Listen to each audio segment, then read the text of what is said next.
Great. Thank you very much, and thanks for that very kind introduction. Clearly, they couldn't get me out of school fast enough. So I wanted to talk to you a little bit today about where we are in the field, because there's a lot going on in the news, there's a lot going on in research for Alzheimer's disease, and I wanted to catch you all up with what's really fun and exciting in the field right now and what hope we have for the future. So, as you can tell, I wear a lot of hats. One of the hats I wear is that I am a neurologist, and I do see patients in a memory clinic at Stanford. And so recently I saw this 68-year-old gentleman who came to our clinic not so much because he wanted to be there, but because his wife wanted him to come, because she was worried about him. So, for the last couple of years, he's been maybe asking the same question more than once.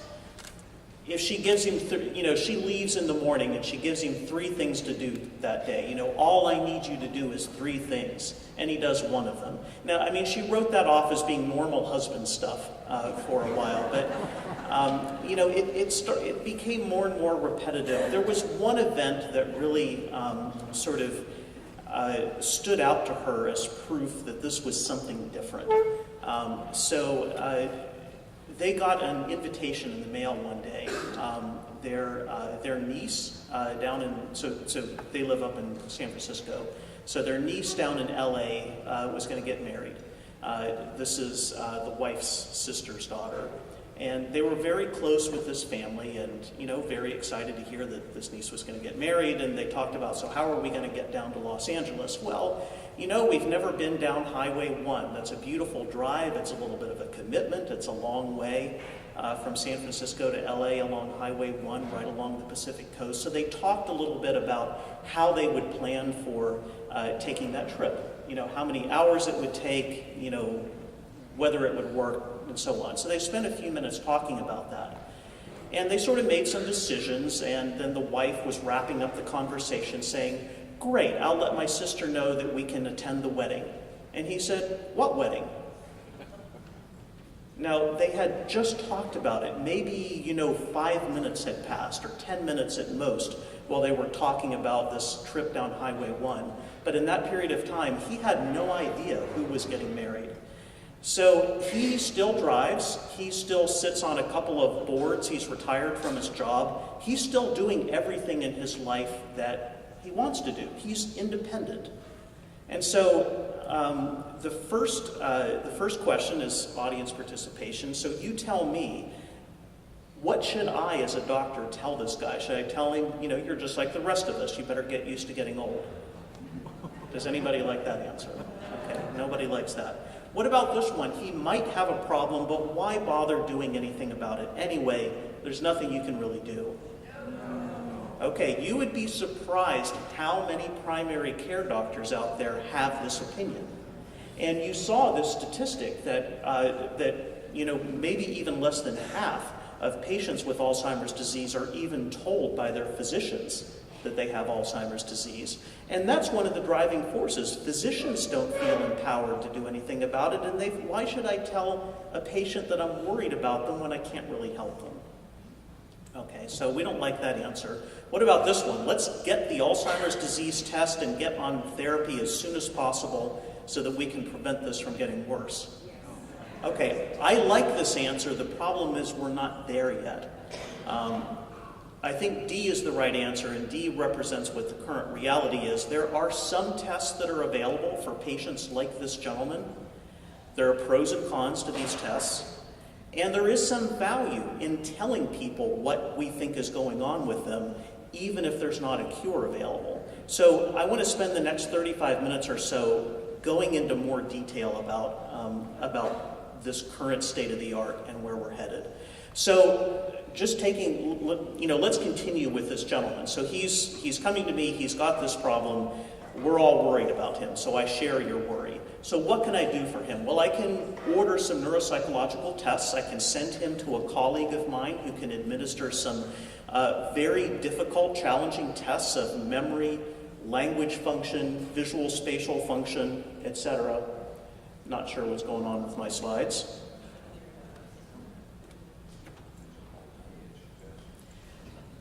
Well, while we're figuring that out, I can just talk. So what these tests do is, these tests are hard. Nobody gets 100% on them. And the goal is to see if he is scoring outside of the normal range for people of his same age and same level of education.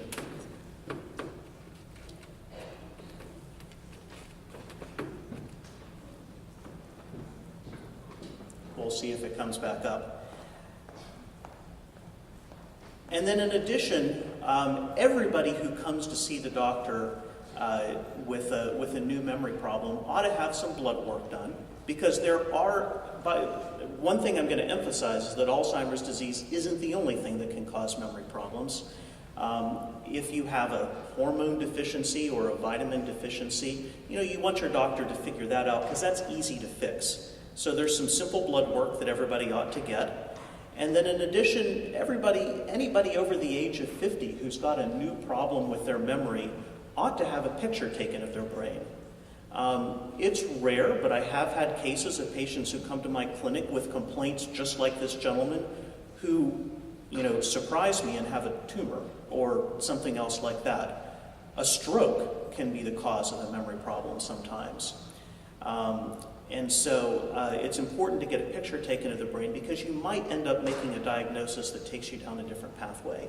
Okay, so this is a summary of the things that I would want to do with this gentleman, and part of this is to emphasize that it is worth going to see a doctor if you have a problem with your memory, because there are things that the doctor can do, and in fact there might be other diseases that are discovered and that can be cured, and that's worthwhile. So this gentleman, his test results, so we did neuropsychological testing, and in fact, when we gave him a list of words to memorize or a story to remember, and then we distracted him for 20 minutes and came back later and said, what was that list of words that we practiced together? He had no idea. He maybe got one of them or something like that. But on other tests, he did really well. His language function was good. We gave him really difficult visual puzzles to work out, and he did just fine with that. Executive function, which is where the tester pulls out a stopwatch and times him on doing a whole bunch of different puzzles, he did great on all that stuff. His only problem was that his memory wasn't so good. He could remember something for a second, but then if you distracted him, it was gone. All right, so his blood work was normal and his brain scan was normal. He did not have a stroke and he didn't have a brain tumor. And so the next audience participation question is, now what should I tell him as his doctor based on this testing? Should I tell him he's fine? Well, he wasn't fine, right? His memory was abnormal. Should I tell him he has dementia? Okay, we're not so sure about that.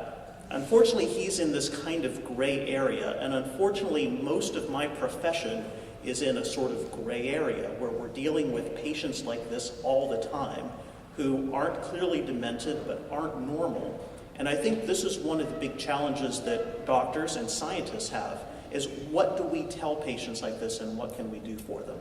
So I wanted to make sure that everybody understands this scheme, all right? There is something out there called normal aging. I'm not quite sure what it is. The longer I'm in this profession, the less I know about what normal aging is. I mean, it's certainly the case that as we get older, I can tell you all about that movie I saw 2 weeks ago, but, what was the name of that actor? That gets worse and worse with age, and we know that, and we don't think that that's tied to a specific illness. On the other end of the spectrum is this thing called dementia. Now, dementia has a definition. Dementia means that somebody has had a decline in their level of thinking.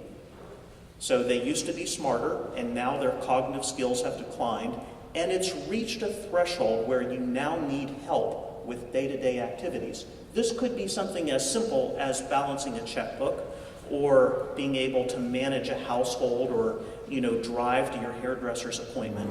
It doesn't mean necessarily that you can't eat and toilet and take care of your personal hygiene. It just means that you now need help with day-to-day activities. You're not fully independent. That's what dementia means. We have this in-between category now called mild cognitive impairment, which refers to patients just like this gentleman I told you about, whose cognition is not normal. It has declined from a previously normal level, but he has not reached a threshold where he needs help with day-to-day activities. One question that I get a lot from my patients is, what is the difference between dementia and Alzheimer's disease? The news media doesn't answer this question very well either, and they get it mixed up. These terms refer to two totally different things, okay? Dementia refers to how severe somebody's cognitive problem is. In other words, dementia is a statement of severity, all right? Mild cognitive impairment is also a statement of severity. So these are just categories of how severe somebody's cognitive impairment is, okay? By contrast, Alzheimer's disease is an example of a cause of cognitive dysfunction. People who are aging normally can have Alzheimer's disease and not know it yet. People with mild cognitive impairment can have Alzheimer's disease as the cause of their mild cognitive impairment. And people with dementia can have Alzheimer's disease as the cause of their problems. One point I want to make is do not, if a doctor tells you or a client of yours or a family member of yours, you have dementia, period. That's not the end of the sentence, because dementia is not really a diagnosis. It's just a statement that somebody's had a decline in their cognition. You need to ask your doctor, well, what's the cause of the dementia? Is it Alzheimer's disease or something else? Okay? So why does Alzheimer's disease get so much attention? Well, it gets so much attention because it is by far and away the leading cause of dementia in older people around the world. It causes at least 2/3 of all cases of dementia. The statistics you heard a bit about already, the 6th leading cause of death, it's probably actually a high, I bet it should actually rank higher on the list of causes of death.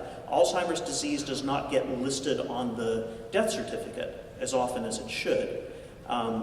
Patients might die of pneumonia. Well, why did grandma get pneumonia? Grandma got pneumonia because she's been in bed for a year. Why has she been in bed for a year? Well, because she's demented, she has Alzheimer's disease, and her family can't, get her out and walk her anymore. So Alzheimer's disease kills a lot of people. Probably well more than 5 million Americans have the disease. 2/3 of them are women, and it costs our country an incredible amount of money, as you heard Ruth tell you about. There are other causes of dementia. Strokes can cause dementia. Lewy body disease, which is a relative of Parkinson's disease, can cause dementia. Frontotemporal dementia, there are other rarer causes, infections like syphilis and HIV. There's a long list of things that doctors like me need to know about as being causes of dementia, and that's, again, the reason to go see a doctor, is to make sure it's not one of these other things, some of which are treatable. The statistics are scary. At age 60, so if you take a room full of 60-year-olds, about 1% of them will have the beginning symptoms of Alzheimer's disease. But there's this exponential rise that occurs after age 60, so that in the 85-plus population, that percentage is getting closer to 30 to 50%. So 30 to 50% of people over the age of 85 have both the symptoms of Alzheimer's disease in life, and at autopsy, actually a greater proportion of them have the physical findings of Alzheimer's disease at autopsy, suggesting that if people had lived longer, eventually, well, this is a question in the scientific field, would everybody get dementia or get Alzheimer's disease if they lived long enough? We're not sure if we know the answer to that, but certainly a majority of people do. What are the risk factors? Well, age by far and away is the leading risk factor. Can't do much about that. Genetics, can't do much about that either. Family history is important. There's a particular gene called the ApoE gene that comes in 3 flavors, ApoE2, 3, and 4. I don't know why there's not a 1. There just isn't. But if you inherit the 4 version of that gene, ApoE4, you have an increased risk of getting Alzheimer's disease during your life. It doesn't cause the disease, and there are 90-year-olds who have the gene and don't have Alzheimer's disease, but it just raises your risk. Vascular risk factors, things like high blood pressure, high cholesterol, having had a heart attack or a stroke, all of these things raise your risk factors for getting Alzheimer's disease one day. Diabetes, type 2 diabetes, the type that we as Americans are getting more and more of because, we're eating more carbohydrates and we're getting fatter and all this, the so-called metabolic syndrome that you've heard doctors and the news media talk about. There's a tight association with type 2 diabetes and this metabolic syndrome and an increased risk of Alzheimer's disease. So this is a modifiable risk factor. This is a risk factor that we can do something about. Prior head trauma, another thing that we can do something about, like make kids put on helmets when they do sports. Low education level, that's something that we can do something about as a society as well. That raises the risk of getting Alzheimer's disease. What are the symptoms? So by far and away in my clinic, the first symptom that people are usually aware of, or their spouses or adult children are aware of, is difficulty remembering recent things. No trouble with what happened 20 years ago, but what happened 5 minutes ago is hard for the person to remember, and that's often the first thing to go wrong. Other things can come up, word-finding problems. Can you hand me that thing over there? But sometimes that problem gets worse and worse to the point that it's hard for somebody to communicate.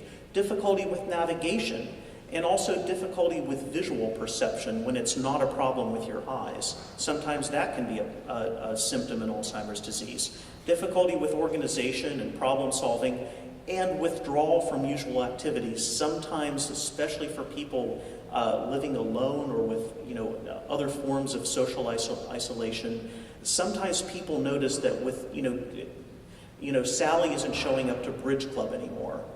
Why isn't she showing up to bridge club anymore? Sometimes that's a sign that it's worth investigating a little bit, because it could be that she's depressed. That's important to notice and to treat. But it could be that she forgot that it's Tuesday and isn't keeping track of her calendar anymore. In order to get my attention as a doctor, these symptoms need to get worse over time. Okay, so Alzheimer's disease gets worse from year to year. Occasionally I have patients who come to me and say, "Hey doc, my memory's been crummy for 30 years.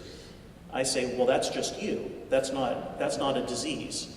Alzheimer's disease has to get, the symptoms need to get worse in order to capture the attention of the doctor. I'm saying that to put at ease all of you in the room who are saying, you can't think of words and you can't remember how to, what happened 5 minutes ago. How does a doctor diagnose Alzheimer's disease? Well, in the old days, and to a large degree, we're still in the old days, a doctor like me will, interview a patient, hear about the symptoms, and, do the blood work that I talked about, do the brain imaging test that I talk about. And when nothing else comes up, there's no other diagnosis that can be made, there's no other, problem that I can see, I figure, well, the cause of this patient's memory problems must be the one thing I can't test for, and that's Alzheimer's disease. In life, the diagnosis of Alzheimer's disease is only suspected. The definitive diagnosis comes at autopsy. I offer autopsy to all of my patients. I have very few takers. I don't know why. The problem with this approach is that it is both insensitive and nonspecific. So insensitive means that there are people who walk into my office who I tell, I think you're fine. I think this sounds like normal aging to me. I'm not too worried about you. Who, in fact, if I could magically do an autopsy that day, those people may actually have Alzheimer's disease, and I might be giving them inaccurate information, okay? This approach to diagnosis is also nonspecific. That means that there might be patients who walk into my office who I say, gosh, I'm really worried about Alzheimer's disease in you. I'm worried that Alzheimer's disease is the cause of your memory problems. When in fact, if we could do an autopsy, we would find out it's something else, like Lewy body disease or frontotemporal dementia. So this isn't acceptable. We as a field need to do a better job. We need to be definitive in talking with patients about what disease they have. Because I think being able to be definitive with patients is both what the patients want, and we need it as we start to develop therapies that eventually one day are going to treat Alzheimer's disease, but not necessarily treat the other illnesses that I mentioned. And so the new days, I just told you that, that approach to Alzheimer's disease as a diagnosis of exclusion is kind of the old days. The new days are such that we now have some tests that we can actually do in life to see if somebody has Alzheimer's disease pathology without waiting for an autopsy. And to do this, we use what are called biomarkers. A biomarker is anything that you can easily measure, for instance, through a blood test or a brain imaging test, something that's easy to measure that stands in the place of something that's harder to measure, like what the brain looks like under the microscope. A good example of a biomarker is your cholesterol level. Who here has, at some point in their life, had their cholesterol level checked? Okay, most of us have.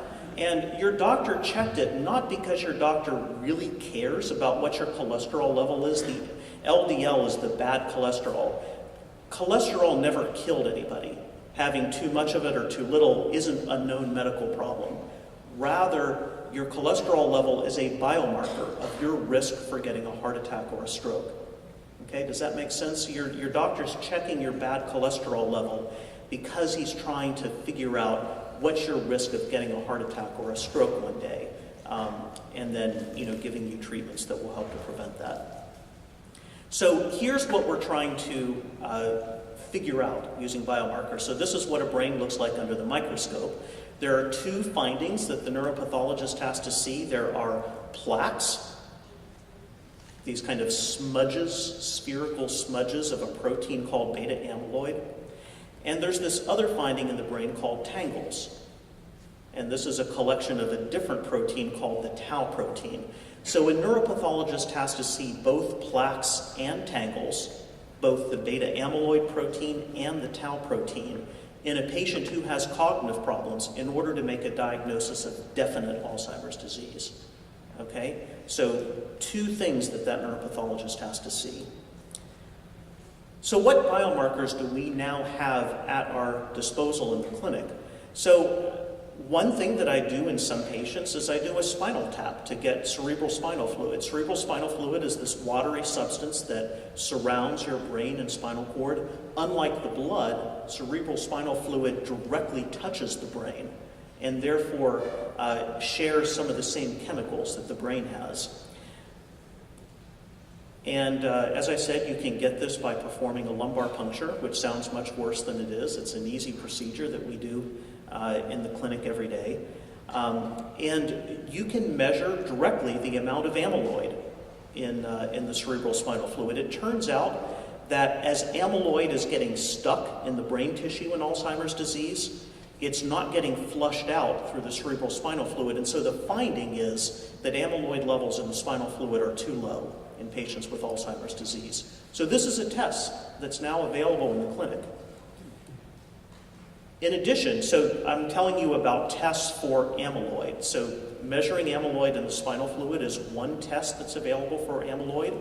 In addition, there's a new technology called amyloid PET imaging. This is a new kind of brain scan that's performed after a doctor has injected you with a drug that looks all over the body for amyloid plaques, and when it finds one, it sticks to it. All right, so you play a trick and you add a radioactive atom to that tracer. Okay, so you inject this radioactively labeled drug that sticks to amyloid plaques, and then you get a PET scan, which is basically a radiation detector. So if you look at the bottom of the slide on the left, that's an example of what a brain looks like where that drug stuck to a lot of amyloid plaques in the brain. In other words, there were a lot of plaques in the brain for this drug to stick to. So that's what a positive scan looks like. On the right is a patient who doesn't have any cognitive symptoms, and the scan was normal. There are actually 3 of these tracers that are now FDA approved. The problem is that they're generally not paid for by insurance, and they're not paid for by Medicare. At Stanford, the test costs about $7,000, cash please. It's an expensive test. Many of us are working very hard to try to convince Medicare that this test is worthwhile for certain patients. One interesting fact is, now look at that scan on the left, that positive amyloid PET scan. In a room full of people who are aged sort of 65 and up, who are totally normal, completely cognitively normal, I give them detailed tests of their memory. They're fine. I ask their husbands and wives what their memory is like, and they say it's fine. How many of those people in that room actually have a scan that looks like the one on the left? People 65 and up. It's a lot of them. It's about a third. So about a third of completely healthy people have a rip-roaring positive scan. We don't know what that means yet. We're worried that this means that they're on their way to developing Alzheimer's disease, and actually the best available evidence now tells us that this scan becomes positive about 20 years before a doctor diagnoses you with dementia. Okay, so I told you that a pathologist has to see both amyloid and tau in the brain in order to make a definite diagnosis of Alzheimer's disease. So the tests that I just told you about are tests for amyloid. Well, what about tests for tau? Well, so it turns out we have some of those too. That same spinal fluid test that I told you about, where a doctor can do a spinal tap and measure amyloid, well, you can also measure tau in the spinal fluid at the same time. It turns out that the finding there is that tau levels increase in Alzheimer's disease. And so in that same sample of spinal fluid, the doctor can find that you have low amyloid levels and high tau levels, and that's the pattern that's suggestive of Alzheimer's disease. And in addition, there's a lot of activity in the field right now centered around tau imaging. And it looks like tau imaging works, so it's basically the same kind of scan that I showed you for an amyloid scan. You can also see if there are tau tangles in the brain. That technology looks like it works, and I suspect that we're going to see more and more tau imaging going on, eventually available in the clinic. There are other tests that are available that are a little bit less specific for Alzheimer's disease. A regular old MRI scan can't be used to diagnose Alzheimer's disease. That's important. But what you might see with an MRI is brain atrophy. Atrophy is shrinkage of the brain. And that might give a doctor a hint that there is a degenerative process going on, like Alzheimer's disease. But note that other illnesses can cause brain atrophy as well, not just Alzheimer's disease. And in addition, there's another older kind of PET scan that's available called FDG PET. This is a more typical kind of PET scan. And that can give doctors a hint of brain activity and whether there's evidence of a pattern of brain activity that's suggestive of Alzheimer's disease. But there again, it's not as specific as these other technologies I told you about. All right, so what if we learn from all these new biomarker tests that I just told you about? So as I hinted already, amyloid is one of the first things to go wrong. In fact, we think that amyloid accumulates in the brain during a normal part of the aging process, such that by the time you transition to mild cognitive impairment, like the gentleman I just told you about at the beginning, amyloid is already pretty maximal in the brain. In other words, the brain is already pretty filled with amyloid plaques by the time somebody has very subtle symptoms. And there's not much difference between MCI and dementia in terms of how much amyloid there is in the brain. Tau's a little bit different. Tau probably accumulates in the brain a little bit later. And the best research available now suggests that most of that rise in amyloid occurs during the mild cognitive impairment stage or early dementia stage. And cognitive decline is the last thing to happen. So there are a couple ways to interpret that. One is that, aren't we as humans a remarkable species? Our brain can withstand an incredible amount of damage. It can withstand all of these amyloid plaques and tau tangles before people start to exhibit symptoms. The flip side of this is by the time somebody shows up in my clinic, if I could somehow do an autopsy on them that day, I would see that their brain looks like a war zone. There's amyloid plaques all over the place. There's tau tangles all over the place. There's the detritus of dead synapses and dead brain cells all over the place. So this is a problem. We can't wait for patients to have cognitive symptoms before we start identifying them as having Alzheimer's disease and before we start treating them. And this is one of the greatest challenges in our field. Just as an example of where I would use these kinds of biomarkers. So here's a patient who came to see me recently. Mrs. S, she's a young woman, 56, and she's had 3 years of cognitive problems. Actually, her main problem is word finding. And in fact, her vocabulary has now pretty much gone down to thing, area, him, her, it, that. She can't really think of specific nouns anymore, and it's hard for her to communicate as a result. So in somebody who's 56 years old and who has a language problem, I as a doctor am thinking that frontotemporal dementia and Alzheimer's disease are about 50-50 on my likelihood of what's going on with her.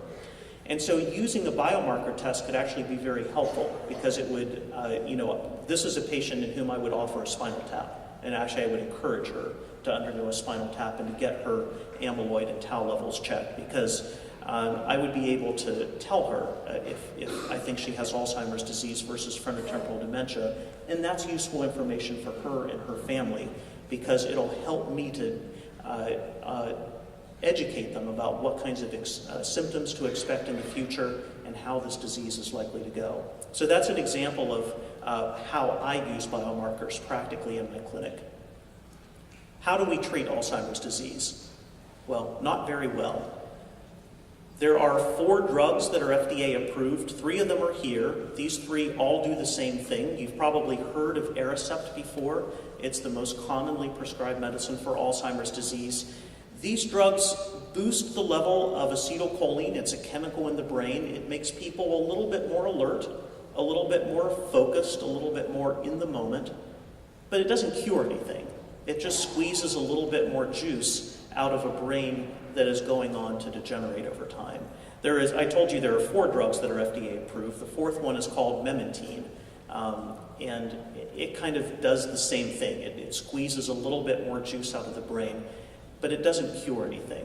Here's one way to think about how drugs act. So if this is what happens to your intelligence over time if you have Alzheimer's disease, in other words, an inexorable decline over time, here's what happens if you're given one of the currently FDA-approved drugs, which I'll call a symptomatic treatment for Alzheimer's disease. So at any given level or any given point in time, these drugs can boost your intelligence a little bit. But do you see how I drew this curve such that the slope is the same? In other words, how fast it's declining over time? So that's what I mean by a symptomatic treatment. These drugs are not able to change the trajectory over time. They don't prevent people from getting worse, and in fact, they get worse at about the same rate if they had never been on drug. What we really need, and what we're working very hard to develop, are disease-modifying drugs, drugs that actually change the course of the underlying disease itself and stop it from getting worse, okay? And this is what we hope a curve will look like, that your intelligence can flatten off and stop declining over time if you're given one of these disease-modifying drugs. If you don't believe me, believe the drug company. This is data from the manufacturer of donepezil, Aricept, proving to you that in fact it doesn't change anything about the underlying disease. So here I am going to use a pointer, but I think, yes, I can use the computer to do it so you can see it on both screens. All right, so patients were given placebo or Aricept. There is a placebo effect, so patients with placebo and with the active drug both got better on their intelligence after 6 weeks. But then you see the placebo people started dropping off and they started getting worse over time. And look, the patients on Aricept did great. Their intelligence sort of, stayed high over this brief 24-week trial. But then they played a trick, and everybody who was on placebo stayed on placebo. Everybody who had been on the active drug were now switched to placebo. And look at what happened. So the patients who were on the drug now dropped down to the point where where the placebo patients were, such that they were no better off in the long run for having been on that medicine. Okay, so that's the proof that the medicines that are currently available aren't really fixing anything. Okay, I lied to you. We actually do have a disease-modifying therapy. It's called exercise. There's been copious amounts of evidence that people who engage in regular aerobic exercise If today you're demented and you start engaging in that exercise, you can slow the rate of progression. You can't stop the disease from getting worse, but you can at least slow it down. If today you do not have dementia and you start a regular aerobic exercise program, you can reduce your chances of ever getting dementia. Or if you get it, you can delay the age at onset. So exercise is one of the most biologically potent things that we know of for interfering in the dementia process. And a sedentary lifestyle is a risk factor for dementia and for more rapid decline. Mental stimulation is important, doing things like coming to an educational conference like this one. You're forming new synapses right now as I speak, and you're doing good things for your brain, and you're helping to prevent yourself from ever going on to get Alzheimer's disease. Cognitive stimulation is all the things that make up a busy, active lifestyle, from social interactions to hobbies to having projects if you still have a job, adventure, going on trips, going to museums. I often get asked about brain training software. There's nothing special about the computer games that some companies sell. If you like them, that's great. If you would rather be out socializing, talking with friends about current events, that's equally good for you. There's nothing special about a computer game that's any better than all of the other cognitively stimulating things that you can do in your life. I get a lot of questions about vitamins, herbs, and other supplements. Some are absolutely known to be ineffective. Ginkgo biloba, for instance, has been subjected to several large randomized placebo-controlled modern clinical trials where you give patients placebo and ginkgo biloba, and guess what happens over time? You absolutely can't tell the difference between the two groups. Ginkgo biloba does nothing. So that we know. Some might be harmful. There's been mixed evidence about vitamin E over the years. 10 years ago, we thought that vitamin E was, the savior of mankind. Doctors were prescribing it willy-nilly, telling patients that it was going to prevent cancer and prevent heart disease. And so, in fact, some people sat down and did some big clinical trials to try to prove it. And do you know what they found? Patients on vitamin E got more strokes and heart failure. Not much. These were huge clinical trials with thousands of patients, and it was just a few extra patients in the vitamin E group that suffered from side effects. But it was enough to make it statistically significant, and it was clear that there was no overwhelming positive effect. Hormone replacement therapy is another example of something that is risky business in an older woman. For most vitamins and supplements that are out there, we just don't know, because nobody's ever done a modern placebo-controlled randomized clinical trial, and we just don't know if they're helpful. And I encourage people to be skeptical consumers. Don't believe every YouTube video you see on the internet about some miracle cure for Alzheimer's disease, because chances are somebody's just trying to sell you their snake oil, and it's not really going to be helpful. What about new therapies? So this is the part that I think is really exciting.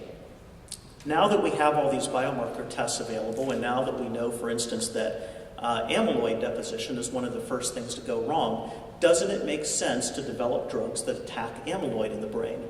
Well, in fact, that does make sense, and there's been an incredible amount of work on this over the past 20 years. Immunotherapy is one way to attack amyloid, so this is using your body's own immune system, your own defense system, except that we retrain your immune system to think that amyloid is a foreign substance and that it needs to go away, just like that flu virus. There are two ways to do this. One way is to give people a vaccine, right? So you can vaccinate people against amyloid beta. The immune system now recognizes amyloid as being a foreign substance, and it searches all over the body for it and tries to attack it. Another way is to manufacture antibodies and give those antibodies to people. Antibodies are proteins that sort of bind to and flag amyloid as being foreign, and then the immune system goes in and cleans it up. So they're conceptually pretty similar. So what have we found? Well, there have been mixed results. The first vaccine trial started in 2000, and it had to be halted because 6% of patients who were vaccinated against beta amyloid developed meningitis.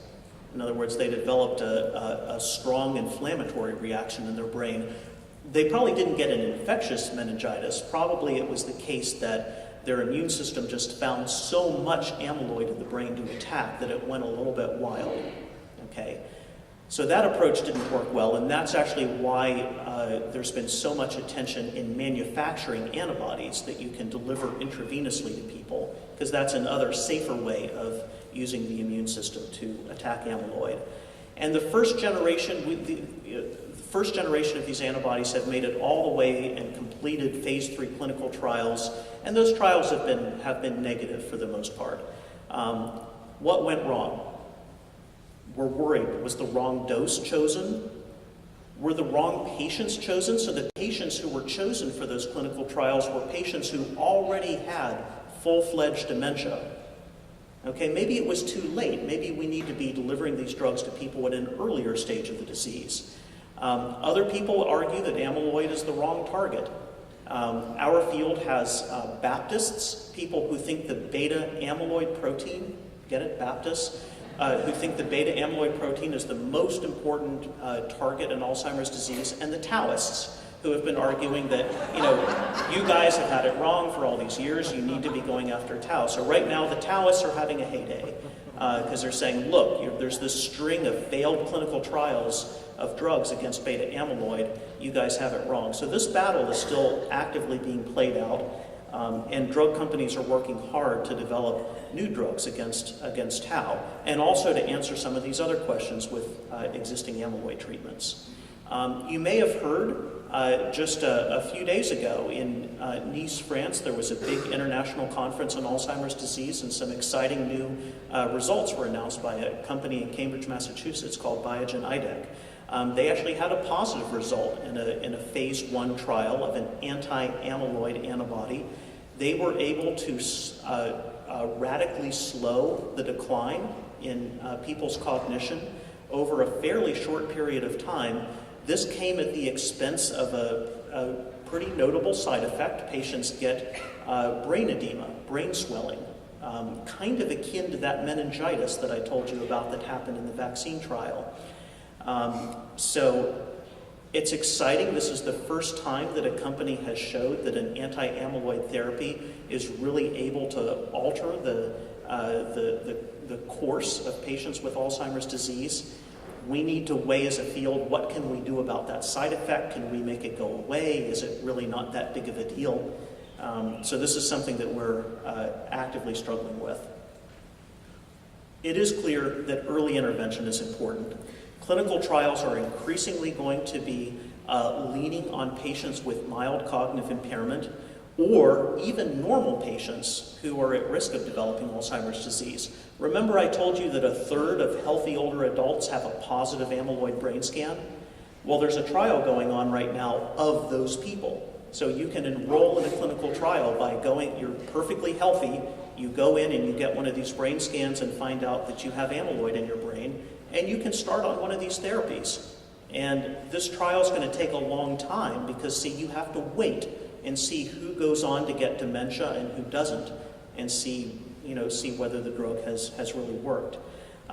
So we have great hope that early intervention is going to be helpful, and we're going to be using biomarkers and also using genetics to help us to identify people who are at risk of getting Alzheimer's disease. In addition, as I hinted, we're going to be seeing more and more clinical trials attacking tau and other targets in Alzheimer's disease. My vision of the future is that Alzheimer's disease will probably be a lot like HIV. In HIV, you don't go on one drug. You go on several drugs that attack the virus at once. And that's been a big success in HIV. I think in Alzheimer's disease, in the future, we're probably going to need multiple drugs to attack the disease from multiple angles in order to really give the most benefit to patients. And so one day, hopefully this gentleman who I told you about at the beginning, the 68-year-old man who couldn't remember that his wife had just told him that his niece was getting married, he'll come into my clinic, we'll do an amyloid PET scan, and I'll find out that it's rip-roaring positive. He's got amyloid plaques all over his brain. We'll do a tau PET scan, and we'll find out that it's intermediate positive, suggesting that he is starting to accumulate tau in his brain, and this is really worrisome. I will get him started on anti-amyloid and anti-tau therapy, and I will stop the progression of his disease. This is my vision of the future. We're not quite there yet. We need a lot more money for research. We need a lot more people who are interested in participating in clinical trials. This is very hard work, it's expensive work, and it's long work. But I think that this is a puzzle that we can solve. And I hope that all of you will help us in this journey. So just wanted to thank all of you. I just put up some notes about where I come from and where I do my clinical work at Stanford. But I also want to put in a big plug for the Alzheimer's Association, which is really an incredible leader, both in advancing the care and support of patients with Alzheimer's disease, but also in supporting research. They are the biggest private funders of research, and they're really trying to pick up the slack, and the government has left a lot of slack in this area. So I just want to highlight their important contributions. So thanks very much.